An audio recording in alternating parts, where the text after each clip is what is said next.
All right, shalom, shalom. All praises to the Most High. Call all Yahweh Bashim Yahushai. It's Captain Ma'am from Yahweh's Camp. I was just meditating earlier today, a little while ago, on just this presidential race coming up in November of this year between Trump and Biden, and I was just thinking about just black Christians, right? The black Christian persuasion. And as black Christians, how our people have been told to pick a side. You got to pick Democrat, right? So no matter who is on the ballot, no matter who's on the ticket, uh, you got to go for the Democrat, no matter what their views are. And as black Christians, you know, it never ceases to amaze me how our people are so easily beguiled when it comes to all right, when it comes to just the church versus state politics and church and religion and all that stuff. So I was just meditating, and traditionally, the black people, right? Black people, our people are told to, their black vote is supposed to go to the Democratic side. And when you go in this Bible, if you're a Christian, right? If you're a Christian, I'm not telling anybody who to pick, because of course, from the Hebrew Israelite perspective, our stance is real quick. Let me just get it real quick. Our stance is we don't really take the position in voting. We take the position in picking someone that the Lord chose, right? So I want to bring something up real quick. But yeah, with that being said, this deal with Trump and and Biden getting Trump getting shot at, and and all that. And then of course I'm looking at MSNBC, and there's a lady on there, I forgot her name, but she's a sister, right? Eve, a sister of ours, and she's got like this blonde short do, right? Blonde short hair, dark skinned chocolate sister with this blonde hair. And I'm just like, man, this is crazy, right? How our people would want to look like the oppressor, how they want to have they hair in the same color and in the same texture as the oppressor. And and then they're saying, well, if you're a so-called Negro in America and you're voting for the Republican side, then you are you're not for the people, right? There's a word for it. I'm not sure if it's can go on YouTube, but there's a word for that, and we hear it all the time. Starts with a C, ends with a N, right? Has two O's in there. So and I'm just sitting here. I'm like, the nerve of some people that will call somebody out for aligning with a political party or a candidate that has the values of this book. And it's just an oxymoron, or it's the irony. It's borderline hypocrisy to tell somebody to vote Democrat just because they black, and then they're mostly Christians, right? Most of our people come from the Christian persuasion. So, and forgive me, I'm under the weather a little bit, but this is why when it comes to voting, as the Israelite perspective, we really don't align ourselves with voting here in America. And this is the reason why. This is Deuteronomy chapter 17, verse 15. It says, let me start at 14. It says, when thou art coming to the land which the Lord thy God giveth thee, and shall possess it, and shall dwell therein, and shalt say, I will set a king over me.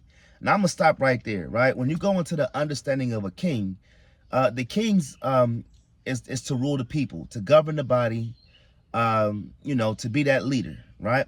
And of course, this is when you go into the land. But I use the spirit behind this. I use this same understanding wherever I'm at, right? So it says, when you want to set a king over you, right? Like as all the nations that are about me, verse 15, thou shalt in any wise set him king over thee, whom the Lord thy God shall choose. Think about this. The Most High is going to choose this candidate, right? That's supposed to be king, whether it was King Saul, King David, King Solomon, Rehoboam, Jeroboam, Hezekiah, Josiah. Yahushua, right? And the Most High is going to set that king over us, that ruler over us, right? So the Most High is going to set that king. These two guys, Trump and Biden, the Most High is not in favor of any of them, right? He's not in favor of any of these guys. None of these guys are supposed to be ruling the so-called blacks, Latinos, and Native Americans. None of them is supposed to be ruling our people. We're supposed to be ruling them. Joe Biden can barely keep his sentences together, right? That's first and foremost. Trump is he has his own deals. Both of them are racist, right? Both those guys have histories of racism, right? So when the Democrats say Trump's racist and they're not voting for Trump because of his racism, I find it irony and, again, hypocritical, because Joe Biden signed that crime bill in '92, right? That put a lot of Negroes behind bars, that put a lot of Hispanics behind bars. So before we start jumping on the bandwagon of Joe Biden, we need to go back and fact check his history. The Most High is going to set that king over you, right? Now listen to this. It says, one from among thy brethren shalt thou set king over thee. And I got news. No American president has ever been an Israelite. We've never had an Israelite president, right? Never, never. In the history of, unless you want to say, Abraham Lincoln might have been questionable, but still, none of them were bona fide Israelites, right? It says, one from among thy brethren shalt thou set king over thee, right? Thou mayest not set a stranger over thee, which is not thy brother. So I can't vote by my culture for another nation or another person that's not an Israelite. That's the law, okay? Now, I found that funny that, last night I'm on my Facebook, I'm on my Instagram, and I'm seeing all our people that, is calling out Trump. And I'm not in favor of any of them. If you ask me who's more competent to carry the office, I'm gonna probably say Trump, because Trump at least can, carry himself. He got shot and he was able to get down and get up and walk off and put his fist in the air, and he just seems more competent. Biden, the guy's like a walking corpse, right? So I'm not telling anybody who to vote for. But, because I don't believe in any of these guys, and I rebuke both candidates and their vice presidents. But my whole point is, when you go into the politics, right? And I'm looking at the what they have, as part of their backbone, right? Trump's conservative, they're looking at getting, of course, the pornography out of America, right? They're looking at getting and they're putting this on their ticket, on their ballot.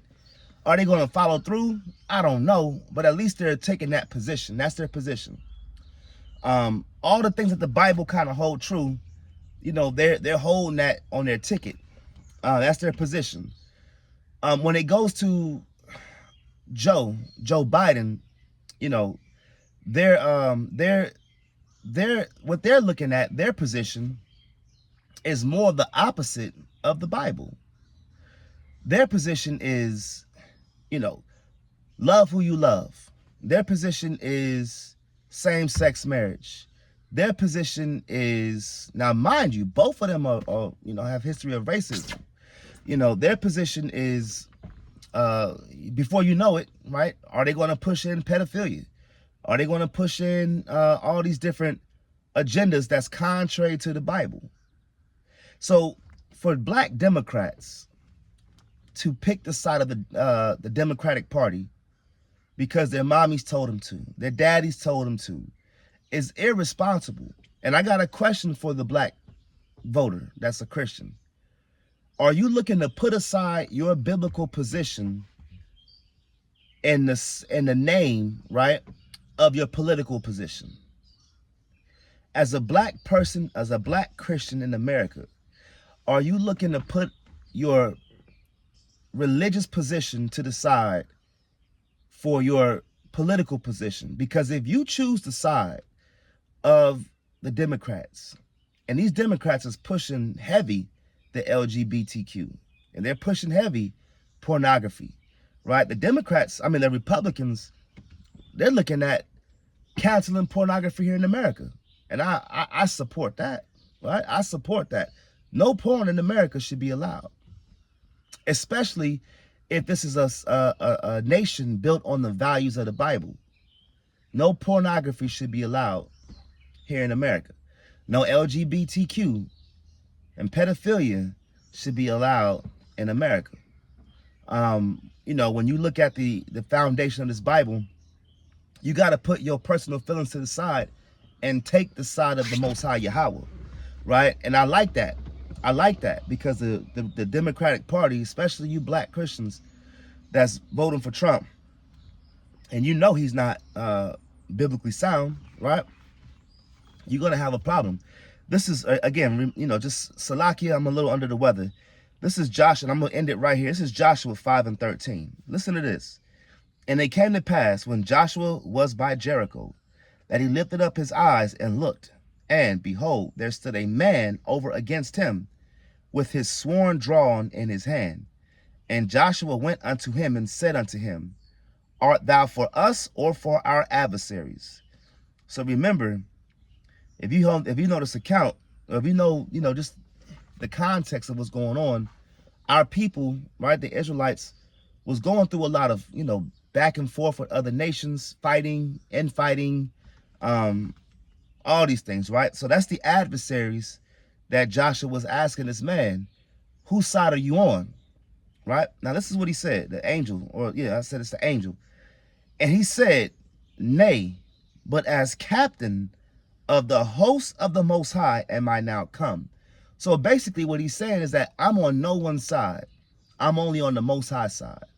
And as black people, right, as black Christians, I don't give a damn what the political party, if you're going to vote, I highly discourage anybody from voting, right? If you're an Israelite, I discourage anybody from voting.